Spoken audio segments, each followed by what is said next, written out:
मध्य प्रदेश में गुटबाजी है, मान लीजिए ना, जैसे मैंने शुरू में कहा था बीजेपी में, आप इतनी कांग्रेस में बीजेपी में भी थी, बीजेपी में भी है, लेकिन कांग्रेस में ज्यादा है। मान लीजिए ना, आप इतनी कम उम्र में मध्य प्रदेश कांग्रेस के अध्यक्ष बने, बहुत सारे लोगों को पसंद नहीं आया। पहले गुट थे दिग्विजय सिंह का गुट, कमलनाथ का गुट, ज्योतिरादित्य सिंधिया का गुट, लेकिन जब से जीतू पटवारी आए उसके बाद से सब एक हो गए और सब नाराज भी चल रहे थे पार्टी से। क्या ये सच है? पहली बार मानक जी बहुत गंभीरता से ये बात कह रहा हूँ और बहुत विनम्रता से। आज मेरी 22 साल की राजनीतिक पूरी यात्रा में सबसे ज़्यादा एकजुट पार्टी आज है, कोई ग्रुप ही नहीं है। जीतू पटवारी ग्रुप नहीं बनाना चाहता है, जीतू पटवारी पार्टी बनाना चाहता है, और ये सब परिवार के लोग एक्सेप्टेबल एक साथ मिलकर शपथ के साथ हम करते हैं। ओके। हमारे यहाँ काम जिंदा हो करने की सकती है पार्टी?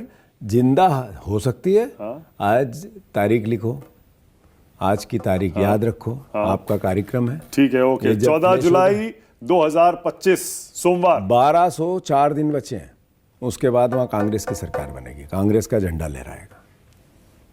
आज से चुनाव में 1204 दिन बचे हैं, उसके बाद कांग्रेस की सरकार। दिन गिन रहे हैं जीतू पटवारी? 100% काम है, मेरा जॉब है, गिनूंगा। कांग्रेस के कार्यकर्ता मध्य प्रदेश की जनता के लिए। मुख्यमंत्री कौन बनेगा फिर जीते तो?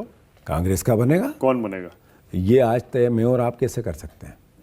एक बात बताइए, कमलनाथ जब जीत कर आए थे जी, जब आपकी सरकार बनी थी देर समय बाद, जी, ज्योतिरादित्य सिंधिया ने किए कराए पर पानी फेर दिया। क्या आपने उनको माफ किया उस बगावत के लिए, आपकी पार्टी तोड़ने के लिए, आपकी सरकार गिराने के लिए? सार्वजनिक जीवन में जनता को आकलन करना पड़ता है। मैं अनुरोध करता हूं आपसे, हम उन लोगों में से नहीं है कि जनता के विचार को चुनौती दें। वो जैसा मैंडेट देती उसको हम स्वीकार करते हैं। ज्योतिरादित्य सिंधिया ने जो कृत्य किया वो इतिहास बन गया, उनकी पूरी राजनीतिक यात्रा में लिखाएगा। आप उसके बाद एक और जीत रहे हैं, उसके बाद नहीं कोई उनके विधायक भी जीते, बहुत सारे, वो खुद जीते, केंद्र में मंत्री हैं और ताकतवर मंत्री हैं। कोई बात नहीं, ताकतवर मंत्री हैं कि नहीं ये तो मेरे से ज़्यादा आप अच्छे से दिल्ली को जानते हैं। नॉर्थ ईस्ट में 3 राज्यों का काम दिया है। उनका एक नारा था, उन्होंने एक शेर कहा था कि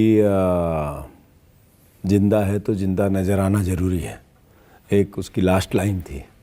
अब वो मध्य प्रदेश में एक तरह से 7वें, 8वें, 9वें, 10वें, 11वें नंबर पे स्वागत के लिए भी बुलाया जाता है। कांग्रेस में हीरो थे, वहाँ क्या है वो आकलन उनका करें, हमें उनसे कोई लेना देना नहीं। वो बीजेपी के नेता है। अब हो गए, आपने स्वीकार कर लिया ये? हाँ तो स्वीकार क्या है, बीजेपी के नहीं, स्वीकार कर लिया ना आपने? नहीं, क्या स्वीकार, कब हमने कब स्वीकार? हमेशा से कांग्रेसी थे ना भाई, उनके पिताजी कांग्रेसी थे, वो जिस दिन से हाँ थे ना, माधवराव सिंधिया थे, उनका हम रिस्पेक्ट करते हैं, इनका भी हम रिस्पेक्ट करते हैं, पर वो बीजेपी के नेता है, इस नाते करते हैं।